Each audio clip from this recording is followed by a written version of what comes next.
అంతా ఆనందంగానే ఉన్నారా? ఇక్కడున్న మహిళలందరూ మీరంతా ఆనందంగా ఉన్నారా?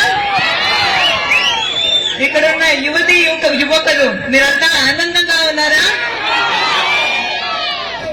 మీ అందరిలో ఆనందం ఉత్సాహం చూస్తూ ఉంటే నేను తెలుగుదేశం పార్టీ గత 5 సంవత్సరాల్లో చేసిన కార్యక్రమాల గురించి కొంచెం మాట్లాడాలి.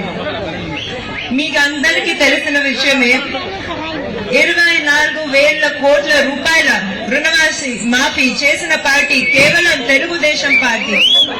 భారతదేశంలో ఏ పార్టీ ఇటువంటి రుణమాఫీ చేయలేదు.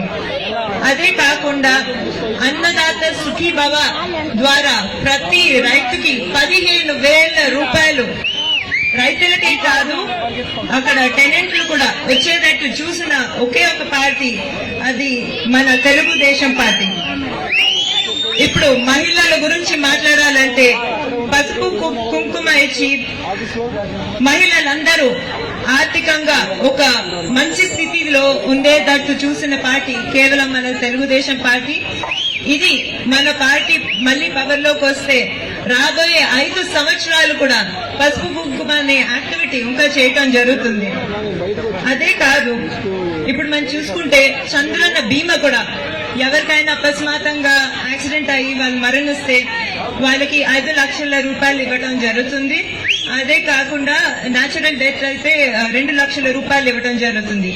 దీన్ని కూడా మనం వచ్చే 5 సంవత్సరంలో ఇంకా పెద్ద స్థాయిలో ముందుకు తీసుకెళ్తాము. 5 లక్షల రూపాయలు ఏదైతే ఉందో దాన్ని 10 లక్షల రూపాయలకి ఎక్కువ చేయడం జరుగుతుంది. 2 లక్షల రూపాయలు కూడా పెంచడం జరుగుతుంది. అదే కాకుండా ఇప్పుడు మన అన్న క్యాంటీన్ అనేది చంద్రబాబు నాయుడు గారు మొదలు పెట్టారు.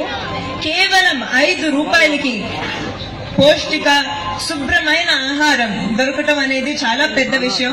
ఇది కేవలం తెలుగుదేశం పార్టీనే చేయగలిగింది. అందుకే నాకు చాలా గర్వంగా ఉంది మిమ్మల్ని అందరినీ ఎంత ఆనందంగా చూడడం.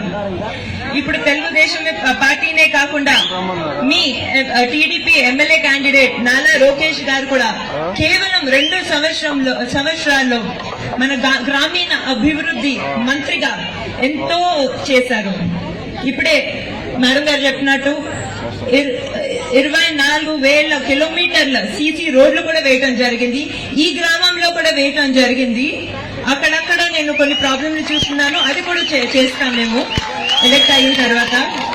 అదే కాకుండా మన ఆంధ్ర రాష్ట్రంలో చూస్తే 32 లక్షల ఎల్ఈడి లైట్లు పెట్టడం జరిగింది.